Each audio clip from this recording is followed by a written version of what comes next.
And when they had gone a very long way, they came at last to a little house, and the girl looked in. And as it was empty, she thought, "We can stay here and live." Then she sought for leaves and moss to make a soft bed for the roe, and every morning she went out and gathered roots and berries and nuts for herself, and brought tender grass for the roe, who ate out of her hand and was content and played round about her. In the evening, when the sister was tired and had said her prayer, she laid her head upon the roebuck's back. That was her pillow, and she slept softly on it. And if only the brother had had his human form, it would have been a delightful life. For some time they were alone like this in the wilderness. But it happened that the king of the country held a great hunt in the forest. Then the blasts of the horns, the barking of the dogs, and the merry shouts of the huntsmen rang through the trees, and the roebuck heard all, and was only too anxious to be there. "Oh," said he to his sister, "let me be off to the hunt. I cannot bear it any longer." And he begged so much that at last she agreed. "But," she said to him, "come back to me this evening. I must shut my door for fear of the rough huntsman, so knock and say, 'My little sister, let me in,' that I may know you, and if you do not say that, I shall not open the door."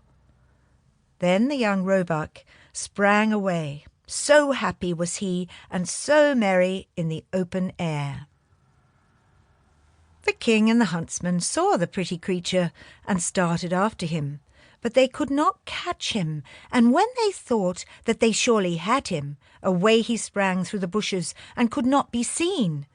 When it was dark, he ran to the cottage, knocked and said, "My little sister, let me in."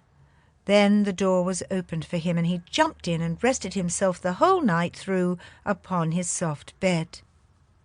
The next day the hunt went on afresh, and when the roebuck heard again the bugle horn and the ho-ho of the huntsman, he had no peace, but said, "Sister, let me out, I must be off." His sister opened the door for him and said, "But you must be here again in the evening and say your password." When the king and his huntsman again saw the young roebuck with the golden collar, they chased him, but he was too quick and nimble for them. This went on for the whole day, but at last by the evening the huntsmen had surrounded him, and one of them wounded him a little in the foot, so that he limped and ran slowly. Then a hunter crept after him to the cottage and heard how he said, "My little sister, let me in," and saw that the door was opened for him and was shut again at once. The huntsman took notice of it all and went to the king and told him what he had seen and heard. Then the king said, "Tomorrow we will hunt once more." The little sister, however, was dreadfully frightened when she saw that her fawn was hurt. She washed the blood off him, laid herbs on the wound, and said, "Go to your bed, dear roe, that you may get well again." But the wound was so slight that the roebuck next morning did not feel it any more. And when he again heard the sport outside, he said, "I cannot bear it. I must be there. They shall not find it so easy to catch me." The sister cried and said, "This time they will kill you, and here I am alone in the forest and forsaken by all the world.